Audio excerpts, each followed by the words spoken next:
What is up? Good morning, everybody, and welcome to another episode of Hobby Hotline, episode 230. Wow, holy cow, that is a lot. But what is going on, everybody? My name, of course, is Drew, or the DH. Joining me today, first we've got Erica. Love what you collect. How you doing?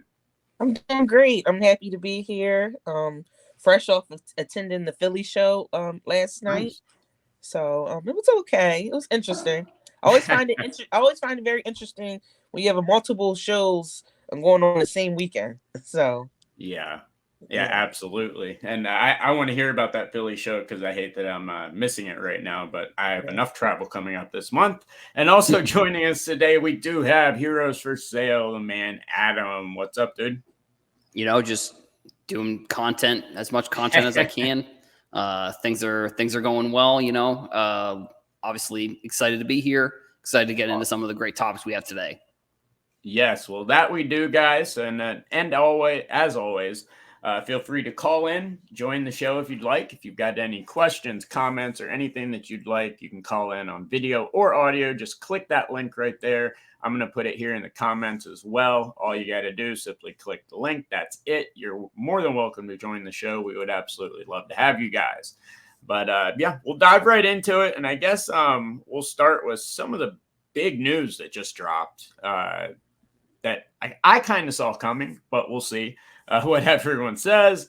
But TikTok banning sports card breaks. There were a lot of sports card breaks going on TikTok. I know a lot of people that don't do it anywhere else except for on TikTok. And TikTok laid the hammer down, and no more sports card breaks on TikTok. So, what do you guys think about that? It's pretty interesting. Um, the first thing I thought about it was what's going to happen with the other social media platforms Yep. like Instagram. I thought about Instagram next, and I'm like, it's going to be very interesting. Mm-hmm. I think it's kind. I think in a way it's good that they put their foot down because obviously they did it for a reason, and obviously they're probably doing it so things won't get worse, in terms of like scams or people not getting what they're supposed to accept as it grows. So I think rules and regulations kind of start to need to be more in place, on social media breaking apps. Yeah. No, Adam.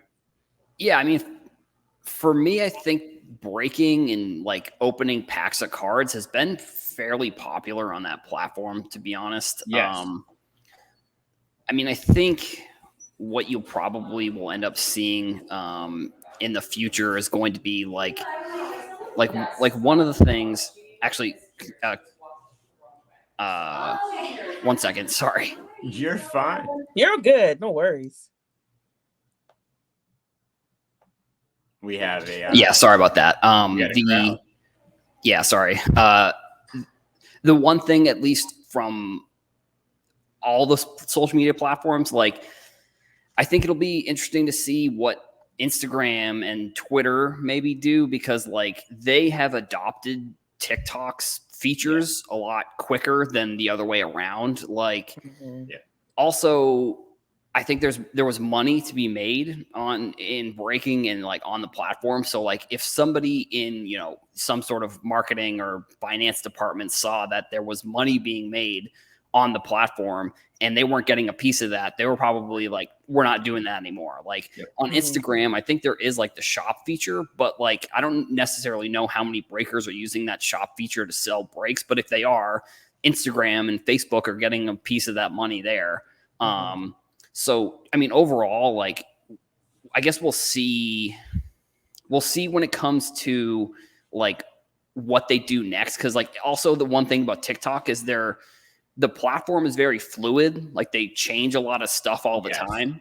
Like, probably like a year ago, they pretty much banned anything that had to do with crypto. Like, crypto accounts were Right. being like shadow banned. You couldn't talk about crypto. You couldn't do anything that had to do with crypto.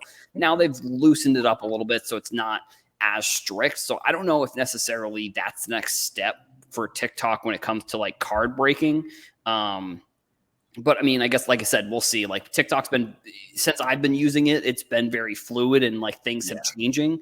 And card accounts have, grown on there pretty significantly in terms of how many people are on there over the past 2-3 years. So it's, like you said, there are people that are only doing breaks on TikTok. So unfortunately for them, they may have to find another platform. But at the same time, it's like, they were sort of running their business almost for free in a way. Right. Like that's sort of where in sports cards and in business in general, like that can only go on for really so long before someone wants to get in there and maybe get their piece of the pie or just stop people from making money. So it's like the people, hopefully they were trying to grow on other platforms so they can move to they can move to Whatnot, or they can move to Loop. But I don't know. I guess we'll see sort of what the fallout of this ends up being. Yeah, I like a lot of things that you just said, and I agree with a ton of them. And Rex, I actually do want to touch on your comment here in just a moment for just a second. But the TikTok thing, I wasn't surprised at it because, like you said, they do a lot of changes and like quite often, and they do seem to tend to regulate a lot of stuff more than other people. Shocker. From where they're located, I think you can figure that out. But to me, it either looks like they're stopping it so they can implement a feature where they can get a piece of the pie, but out of it, or maybe they do just end up banning it. Now, on Instagram, I know a lot of the bigger companies are starting to use that shop feature.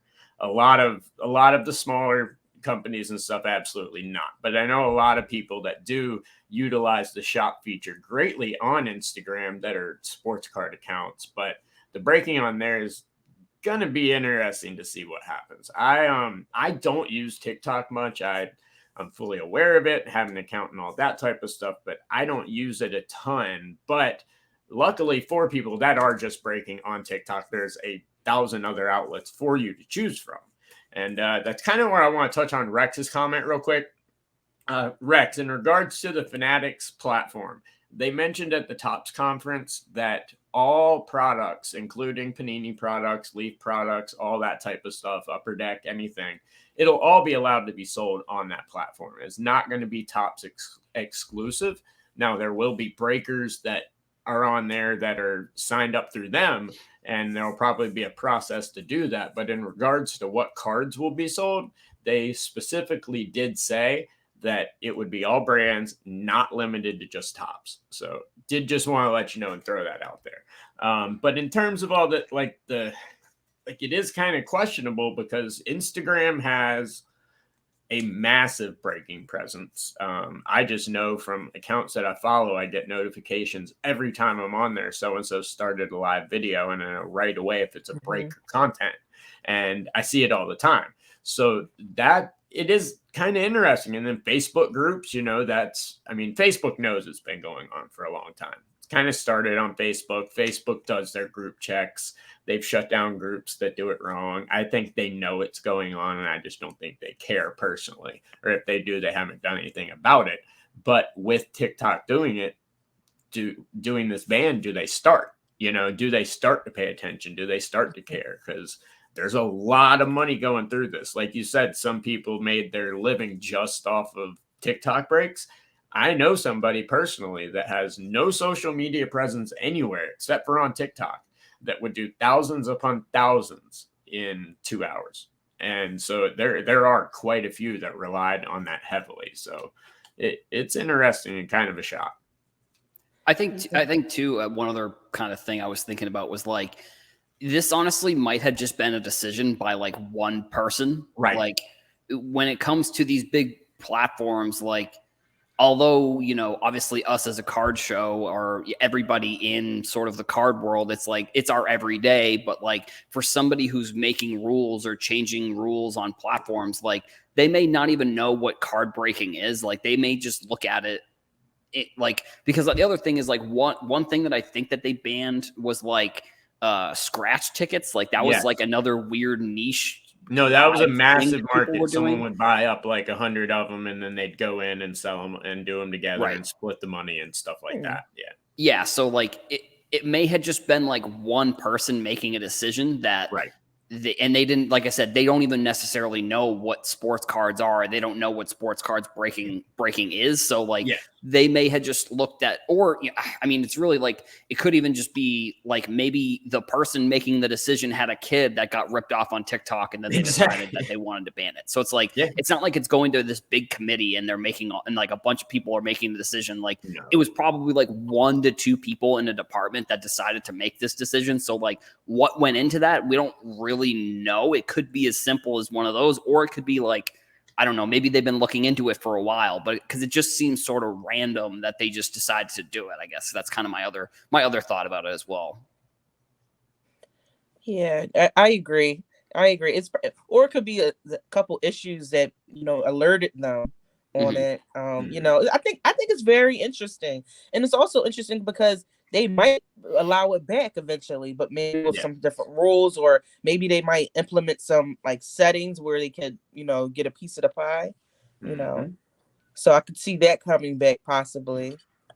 Yeah. Now Philly Joe makes a comment and says that you think it might have more to do with kids, minors, and that is a big possibility. I know on Whatnot, at least when I do shows and stuff like that on there, there's quite a few kids that are on there. Their parents know they're on there, though. Now, that's the difference when you get into TikTok and things like that. Are they, how are they paying for this stuff using their parents' accounts, all that? Maybe it does have something to do with kids. Like you said, though, there is no massive committee. I don't think this was some big, like 2-hour meeting, to discuss this and all that. I think it was just a snap decision over there that they decided they didn't want this on there anymore.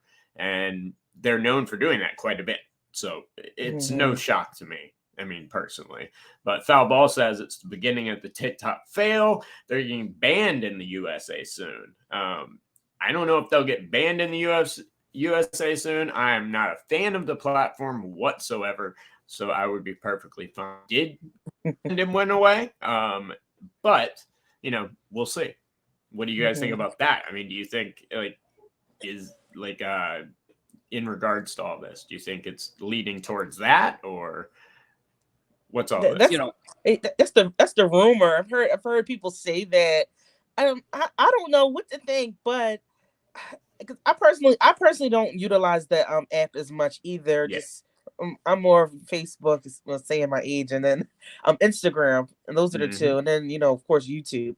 But I think it's very interesting what's going on with them. Yeah. I mean, I think there has been the rumor for a while that it's going to get banned, but I think the real reason why it might get banned is because like Silicon Valley and like the US tech companies, they work with the US government pretty closely in most cases. And if Facebook or Twitter want to go to the government and say, hey, we need this banned, here's the money that we're going to give you, then there's probably a decent chance that it's going to get banned. Like all the like, or at least a lot of the big US social media companies are all sort of Silicon Valley tech companies. Like, and I mean, also like, that's sort of what I think, at least. No, I agree. I think that has a lot to do with it. It is going to be interesting to see. And Eric, you brought it up. I do think that they might implement some type of platform into there where they can get some share of the revenue through this. They're a company that likes to test things and try things, so it would not shock me whatsoever if they put a half-ass attempt of something out there.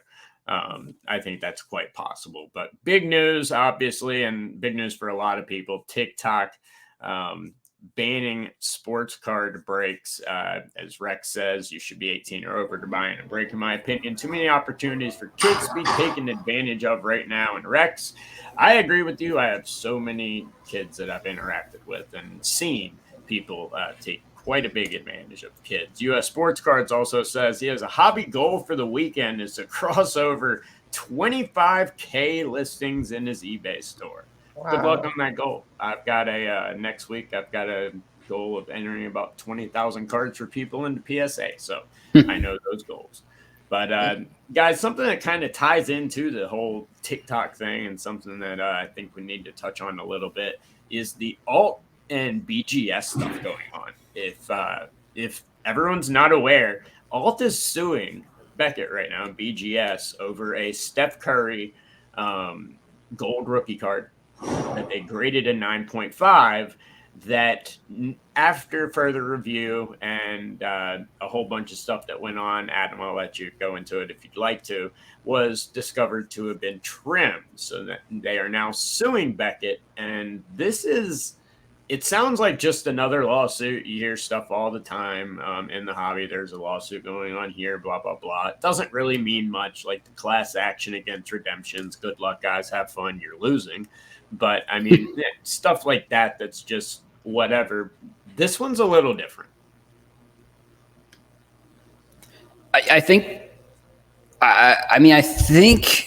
we, and I'm probably maybe a little bit naive to the fact of like lawsuits and stuff like that. But like, I think that depending on how this pans out, like we are seeing sort of, lawsuits coming or lawsuits that have happened in the future, setting precedents in the hobby for like future action that could be taken. Like it sort of comes down to like where, like, I guess from the lawsuit, from this specific lawsuit perspective, I think it comes down to kind of like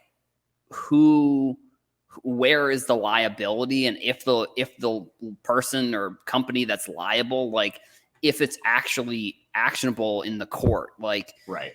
Because if they say, like, because I guess I don't know I don't know the back end or like what will happen. Like, I don't know, like the law, I guess, when it comes to that. Like, I don't know if they're going to say like, if you did this, even though it may have been an accident, you still have to, pay damages or something along those lines. I think ultimately, from my perspective, I think that what happens here is like, maybe this will happen, maybe it won't, but it'll be like there'll have to be maybe more back end data on sales of cards to figure out like who submitted it, when the card sold, like, and then they'll have to go back and maybe it might even lead to like you can't sell a card on eBay, or you can't sell a card somehow without having some sort of registered business. Like it's there. I think that there's a lot that could come from this lawsuit depending on how it pans out. And US Sports Cards brings up a really good point, and something that I think is going to be a very big, which makes me think they have this filmed in some way, shape, or form. But they did crack the card when they tracked, because what happened and how they found out it was trimmed, for those of you that don't know, it was in the BGS holder. They had it at Golden. Before they put it up for auction, they decided to crack it and cross it over at PSA. They did not do a submission where it's just a crossover. They did a crack and cross is what it's called. And so the fact that it was at Golden makes me think that it's probably videotaped, and that Golden probably had all that information, and it was probably cracked at Golden before it was sent. But when it was sent to PSA, that's when they found out it was trimmed. So they did crack the card out of the case, which, like he says, does that break any chain of conditional custody? There's a lot of stuff that's really interesting to me in this, and that's one of the big ones, which would the courts are leaning towards, at least it looks so far, by the fact that, first of all, Paul Lesko, anyone that doesn't know, he is a lawyer and loves to cover all the hobby news going on. I don't think he would be covering this as much if he didn't think there was some sort of validity in it, because he seems to be heavily involved in this and looking it over. I don't think he would be, you don't see him talking about the class actions and all the BS lawsuits that come out there yet. You see him talking about this a lot. So I don't know if the breaking the chain of custody is going to ultimately matter. I think it's going to come down to, is it videotaped? Was it filmed? Can they tell from the images that they have in the case and when they got it that it is exactly the same and it hadn't been trimmed, once they took it out of the case? All that type of stuff. There are identifiers and things that hopefully they could figure out. I doubt they're cracking it and then doing a press and trim. So if they were going to trim it, they would have to just trim it there. You'd be able to see something obvious. Just where the card was, I don't see how it would be possible to do the trimming themselves. But that's just my thoughts on that. But Erica, what do you think about all this? This is a pretty big one. Yeah, it is big. I'm glad. I'm kind of glad that this has been brought to light, because the lack of accountability on so many aspects that affect the end consumer has just been like mind-boggling.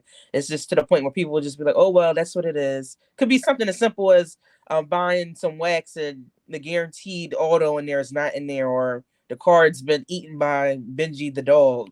Like stuff like that. But we're so accustomed to just letting it go and just being like, "Oh well, it's chances." But no. These companies need to be held accountable. These companies need to be more consistent. These companies need to have a better system in place for when mistakes do happen, for it to be resolved the proper way. So I'm hoping that this case kind of leads to that. And I think it probably depending on the outcome of it, but I definitely think that the inconsistency in grading is a huge issue. Like it's mind-boggling, like, to me.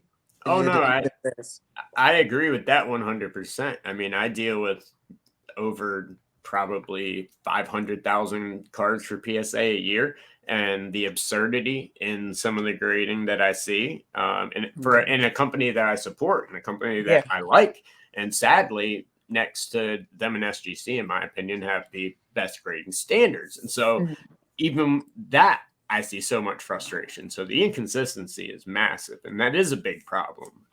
And probably something that lawsuits like this can change a lot of stuff. It can provide precedents for future cases for lots of different stuff. Now they are seeking $350,000 in financial losses on this Curry, saying that BGS failed to exercise reasonable care or competence when it first evaluated the Steph Curry rookie card in October 2016.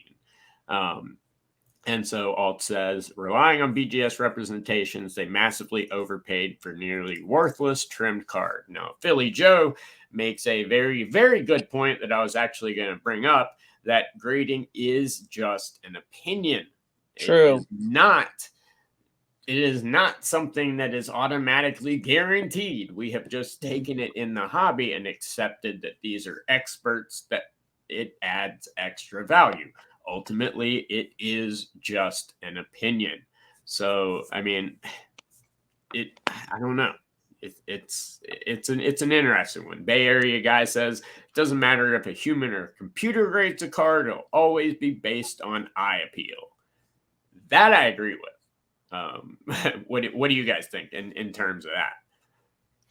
Yeah, I think one thing about our industry is that it has been almost, it was almost exclusively not online for so long that now that it is online, we are kind of seeing more of the issues that maybe existed when it came to grading.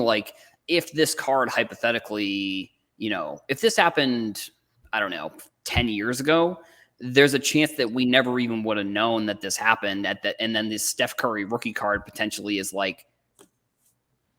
we probably wouldn't have known that Alt paid $160,000 for the card, and we also probably wouldn't have known that they cracked it and tried resubmitting it, and we wouldn't have known that maybe there was a lawsuit because the content or whatever on the internet for sports cards has grown so dramatically over the past 5-6 years. And I think too, just when it comes to grading, it's we all have day jobs, or most of us do. And so if you think about it, a grader at PSA, that's just their job. So it's think about the amount of times you're at your job and you just maybe, I don't know, or having a bad day, or you don't put in your best work that day. Unfortunately, when it comes to that, we're that grader or the company is grading something that could potentially be worth $160,000 and like, whatever, they sat in traffic that morning or they dropped their coffee. It's like they may have missed the signs that this was a trimmed card because they maybe weren't paying attention, but it's not even like it's not necessary. It is some graders' fault potentially, but also at the same time, it's like, if you think about your day job, like, or any job that you have, like, are you, obviously there's people some people will say, well, yeah, I give 100% effort on my job every single day, but it's like, right. I don't know. I would say there are people that maybe don't. So it's like, for some people, they would look at it and say, well, grading cards, that must be such an easy job. And other people are like, well, it's my job. And I look at it from both perspectives. But yeah, ultimately, like, grading comes down to like the person that day looking at the card at that specific time. And there are so many other factors that affect that person's judgment on the card, especially with like, if you look up like Luka Doncic, PSA 10 Prism, there are going to be 100 different listings that look different. So it's like the standards of grading are pretty wide when it comes to modern companies as well. So it's like, I don't know. Those are kind of all the things that I'm looking at, I guess. Well, I also look at it like what you just said about how if you look at if you looked at 50 Luka PSA 10s, they'd all look a little different. That goes back to, I think, the comment that said it's all about eye appeal, because people seem to think that they look at it and they say, oh, well, how could this card get a 10? It's off center a little bit. Well, if the rest of the card's perfect, then that's probably why. Because centering is only one aspect of it, but it is the biggest one in terms of eye appeal. At least your initial eye appeal is going to be the centering on the card. And so, everything is going to look a little bit different. Good luck, USA Sports Cards. He's subbed with Sports Card Nation. Good old Mr. Newman. And apparently he's getting his cards back very soon. Good luck on your first submission. It's always a lot of fun to open up that box for the first time. Barry, guy, I fully agree with your statement. I feel when I send in a sub 20 card ranging from 55 to 2020, and they all come back 10s. The grading got lucky the night before. That had like that type of stuff absolutely has an effect. I know multiple graders from multiple companies. I'm very good friends with the head grader at Beckett. First of all, grading is a very low paying job. There is 6 to 8 months of training, and then you are in a very dim lit room dealing with just grading all day long. So absolutely people are going to have, and that's on top of the fact that just naturally people are going to have bad days. You said, Adam, a lot of people will say, I always give 100% at my job.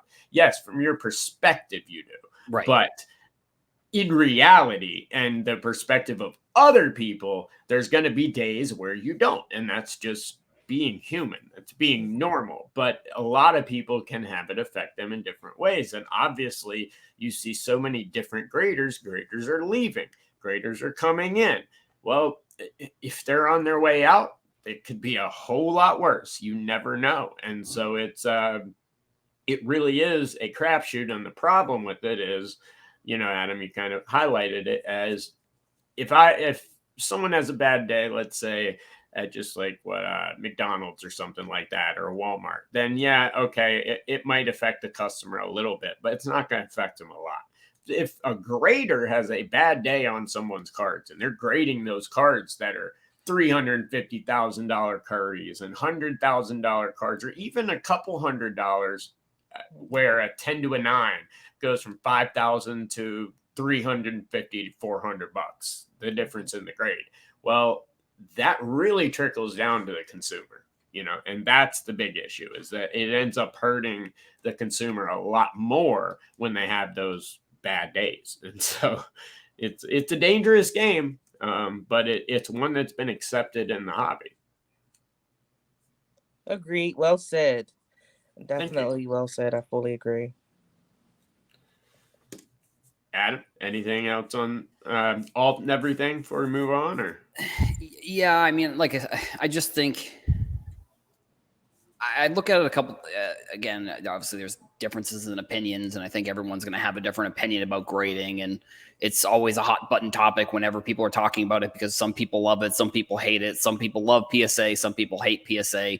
But it's like, I think when it comes to a card, I guess maybe I would like to see at some of the grading services, like if you grade a card, like, and it's, a Steph Curry rookie that's going to be worth $168,000. Like, I would, if I were running the grading company, I would say we need at least 2 or 3 other people to look at this card to make sure.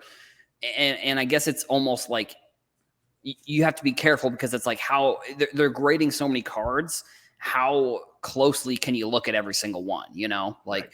If somebody gets 30 Lukas, like, hypothetically, and I don't know the back end of how they're grading the cards, but it's like let's say hypothetically one grader is grading 30 Lukas. Let's just say that, for example. They're getting the Lukas, they're looking at it, they're saying, okay, this looks fine, maybe it's a 10, this one looks okay. Like, but they're not comparing them all as one. They're looking at them each individually, but at the same time, it's like, I don't know. It's tough because they're grading so many cards, and I wish that they could maybe spend a little bit more time on each one. But from a business perspective, obviously that's not a reasonable request, because like I said, if you're grading 30 Lukas, but you have 500 more that you have to grade that day, you're going to just go through those and you're going to give them a grade, and you're not even going to think twice about it because you got 500 more cards that you have to grade. So it's like, and those are numbers I made up. I don't know. I'm hoping that, or I don't know if one grader is grading 500 cards a day, but either way, I'm just looking at it like, if that person's looking at 30 Lukas, once they get to the 30th one, they're like, whatever, this is a 9. I don't care. Like, especially if they know the population percentage, like if they know the Luka is like a 75% 10 rate, if they get those 30, somebody might even just look at it and say, okay, I'm just going to give 75% of these a 10. And that's not even going to be a drop in the bucket for the population, But the Steph Curry card, if it's a higher price card, I would hope that there maybe is a second or third eye looking at it. But, there's just too many cards, I think.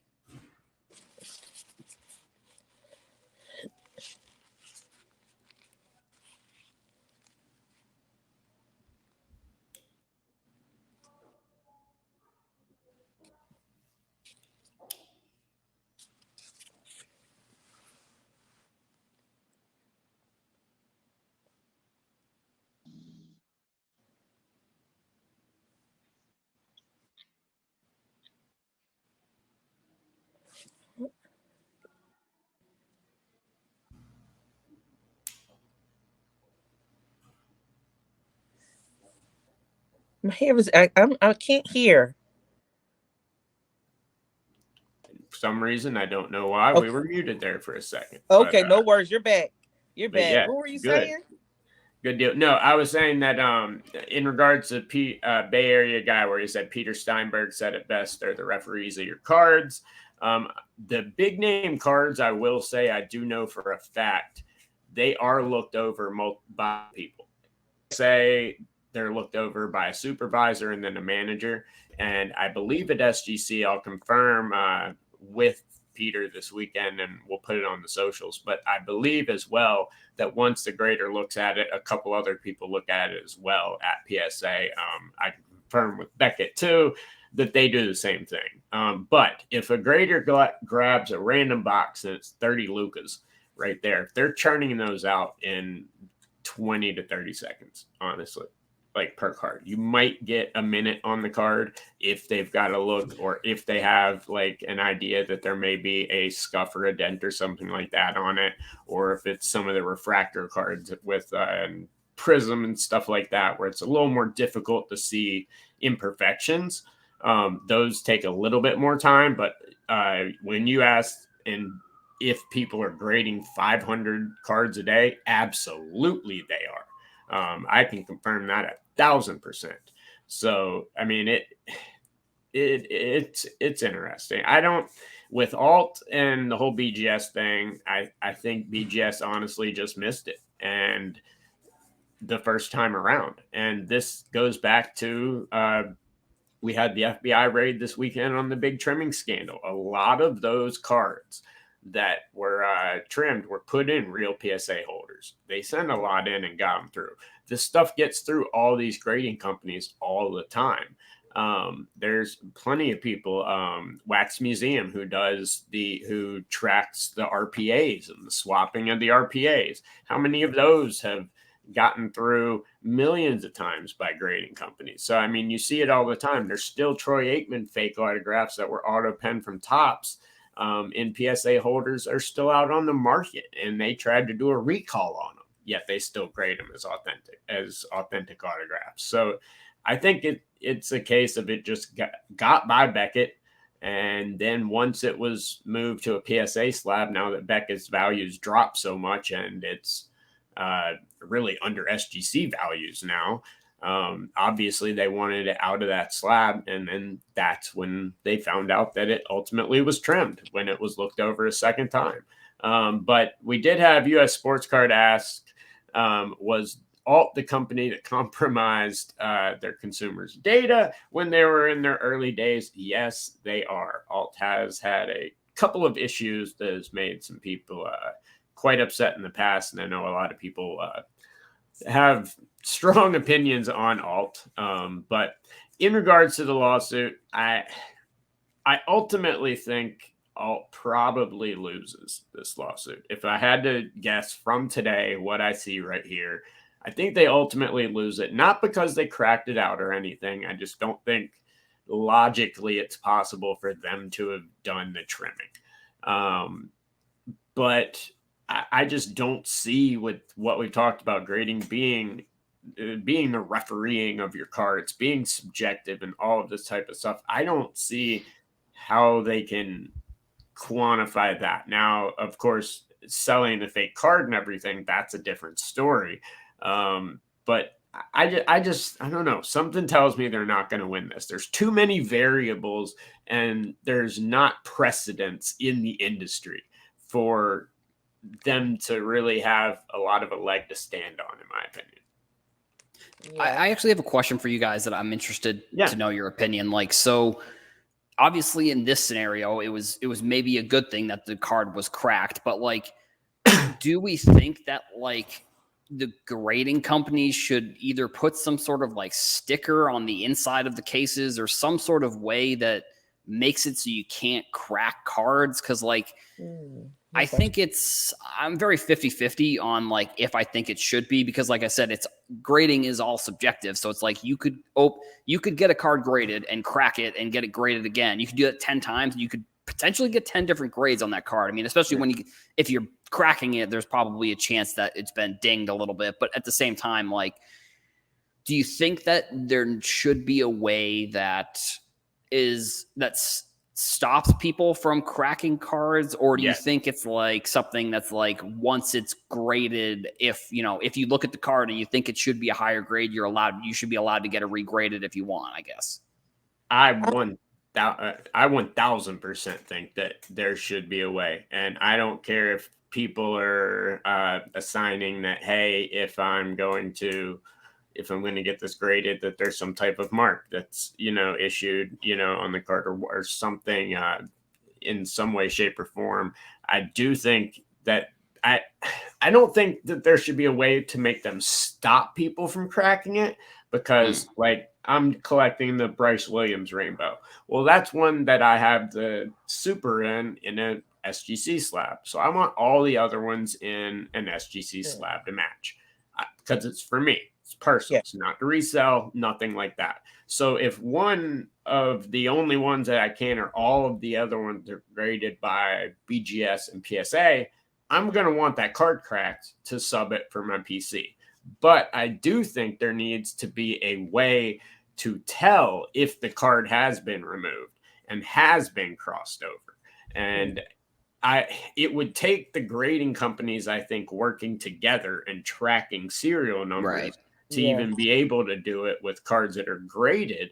But then you go into like the companies I work for, Gem Mint, we do a lot of cracking crosses. So we crack thousands like all the time. And so I do think there there should be a way to tell if that card's been graded before, whether it be adding like Bay Area invisible ink on the sleeve on the insert or some type of tamper-proof thing or somewhere, shape, or form that shows this has been graded. A great example is the Russell Wilson contender autos. There are, I think it was like 25 or 50 total. He didn't have a lot. There's over like 150 to 175 graded through all the different pop reports because it's been crossed and regraded so many times. And I do think that there needs to be a way to track that stuff. I would think with imaging and AI and everything that we have now, that would be the better use of AI than trying to have a robot grade the cards, but actually check to see if they've been graded, where they've been graded, if they've been altered, etc. But that's just my opinion. And I agree. I definitely am for people being allowed to crack cards. I love when people crack a graded card and put it in one touch, especially like older players. I do that all the time. I love that. Yeah. But I do agree with both of you guys. Like, there needs to be a way to be able to track it because the consistent cracking and it's kind of out of control and it's just like ludicrous to me. But I understand why people do it because the inconsistency with the grades, from across the board, that's why people do it, I did a test a couple of years ago just for fun with SGC and PSA. I sent the same card 6 different times. Same exact one, cracked it out every single time. PSA, I got 4 different grades. SGC, I got 5. So that right there tells you. And there was no damage done to the card. It actually got better grades as it went on. But so I mean, the cracking had no effect on it. So yeah. Absolutely. I think the Bay Area guy also had a comment about somebody he knew sent in an 86 Fleer Jordan 11 times, and on the 11th try, I think he said that it got a 10. It's there are 10 other Jordans that are in the population report that are not actually in the population report. And those certs aren't decertified. You know what I mean? That's where it gets scary too, because if you're cracking these cards, you've got a cert now that's in the system that is real. You've got the flip that is real. Well, we just had the FBI case. How do you think they're able to get all this stuff so easily? You can put a fake in, make a fake slab. You've got a real flip with a cert that matches. Yeah. It's still legit. There's got to be some way. And I mean, I don't begin to have the answer to it. But when it comes to cracking it out, there's got to be some way to eventually tell. You know what I mean? To be able to have, and I want to get the name right here. Stoops Baseball Cards AI is there to track cards by matching AI scans. That's really one way I think we need to be looking at using AI as opposed to let's have robots pick up and grab our cards, because I mean that's just ridiculous. We could go buy them at now if we wanted to. It's just expensive. But it is something that I think they definitely need to start tracking, because the pop reports and stuff like that are important on a lot of different stuff when it comes to set registries, when it comes to everything. And like you said, there's all those on that Jordan alone. That's 10 Jordans that aren't there, but there's 10 cert numbers that are out there that are still saying that it is legit and it is there, unless he just did a straight submit, which it doesn't sound like he did. So it's interesting. Yeah, and I don't know if Beckett would be able to do something similar, but a couple of years ago, the 1/1 Juan Soto Superfractor auto was graded by Beckett, and then it was cracked, and the audio was actually altered, and then it was graded by PSA. Yeah, so it was. And then PSA, I think they bought the card themselves, so to get it off of the market, because obviously the auto was altered. So I don't know if that's something that Beckett could do, or any of the grading companies, if they know that they made a mistake, if that's something that they could do. But and I don't know, maybe that's a precedent that if it had been some sort of court lawsuit, then that's what the grading company has to do. If they grade a fake card or they grade a fake auto, they have to they have to buy the card at market value to the person who bought it, so that way they can get their money back, but also get the card out of the like circulation of somebody that could potentially sell it again. Yeah, PSA did do that. What happened with the Soto, if you're familiar with Soto's auto, if it's on card or sticker, really, he loves to take that long line all the way across the card and make it go off card. They did wipe the auto, so it stayed on card. So it looked like, so the auto would get a 10. Once again, back when they were grading with BGS, because BGS had more value at the time. But then when they did cross it, PSA did do it, and they did get it off the market. And that's the type of stuff we need to do.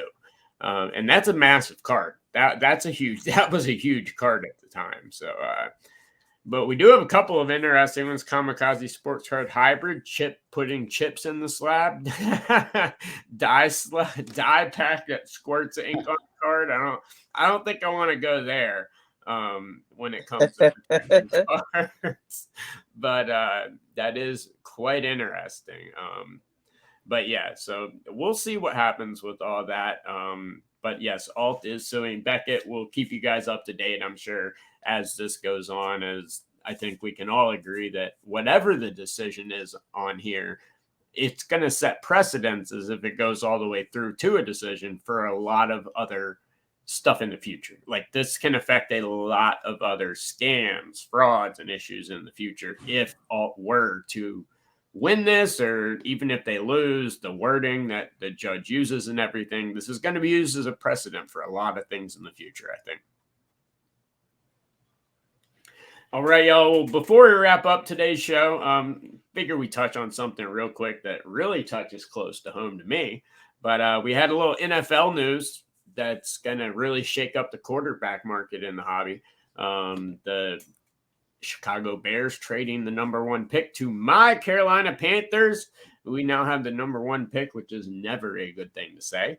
But we have the #1 pick now, and Tua also got his fifth-year extension picked up by the Dolphins.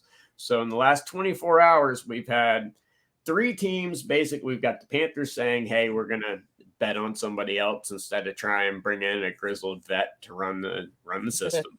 But then you've got what I think the more important thing is, especially for the hobby, you've got the Dolphins picking up Tua, saying that Tua, you're still our guy, but you've got a year to prove it to us. Otherwise, they would have restructured his deal.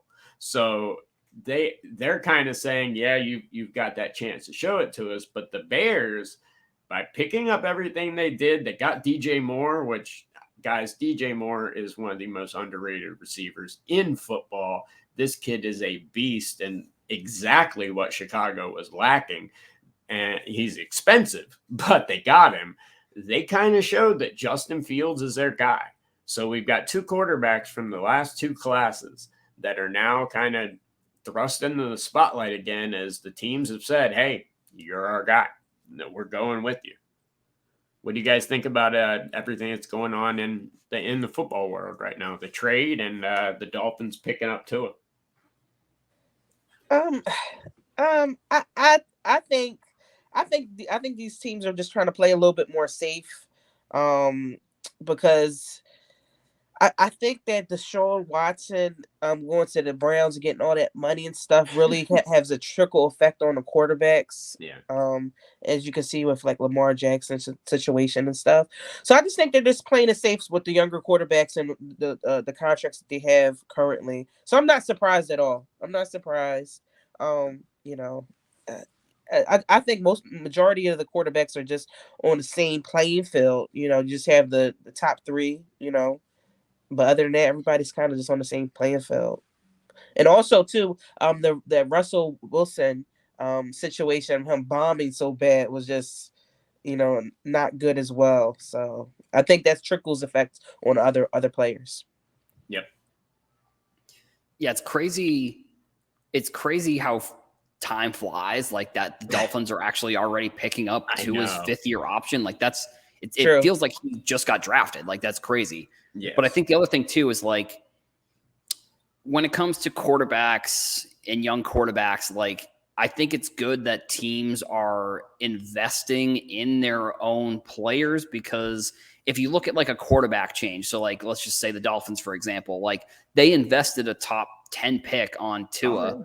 And if, hypothetically, yeah, sure, I think they have Teddy Bridgewater as the backup, but like in most scenarios, like if you invest a top 10 pick in a quarterback and then it doesn't pan out or it doesn't work, you're almost having to reset your whole entire franchise for a 4 to 5 year window if you're then getting another guy. And it's like, for Fields, I think he needs the weapons. Like, and I think the other thing when it comes to like draft picks and trading picks, like I'm the type of guy that I would rather trade the pick for a player in their second or third year already that's established, because if hypothetically, like, I don't know, if let's just say if the Bears were to draft, and now they also still have the opportunity to draft a wide receiver, but it's like if you draft a wide receiver, what the best case scenario sometimes is like that they turn into DJ Moore. So it's like you get DJ Moore and then you also potentially get another player that you can develop.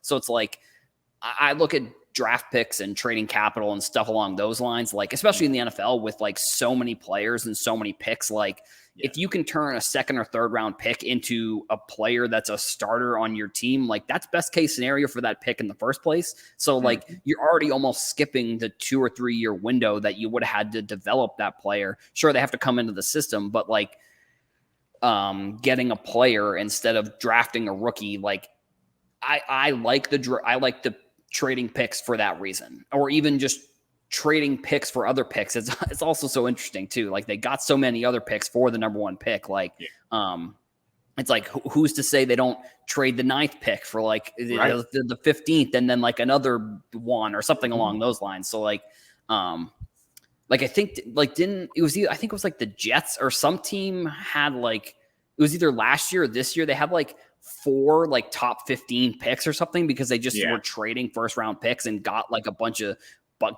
picks that just ended up being on teams that were not good. So I kind of look at it that way, like package your picks and get a player that you can bring in that's going to help your team rather than trying to develop someone that's, maybe you never know what's going to happen with that. The coin flip. Yeah. Eric? No, I agree. We'll see. I think more movement will happen. So interesting, very interested.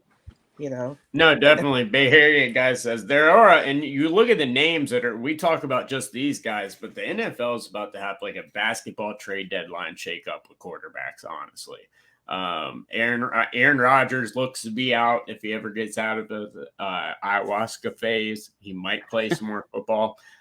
You got Lamar Jackson with God, who knows what's going on with that situation. Garoppolo, Winston, Brady, everyone wants to say is coming back. He's not. But I mean, that Tua 5th-year option kind of put that to bed. But yeah, there's so many different quarterbacks that are going to change places. I know US Sports Card says if Aaron Rodgers ends up in New York, that is going to be interesting to see how his card market reacts to that. Because someone like Aaron Rodgers, even though I despise him, if he were to go to New York, I do think you'd see a massive hobby jump on his cards. And he doesn't have a ton of stuff out there, kind of in that Brady era where there's not a massive amount. So I think his high-end stuff would take a pretty big bump. But Green Bay, you're kind of already established in a legendary franchise with a massive collector base. So there might not be as much movement, and I don't think you'd win there personally either, but that's just a personal football opinion. But yeah, it's very interesting to me. I know the Fields trade with the Panthers, I love. Adam, I'm just like you. I love the draft picks as a way to move to take players.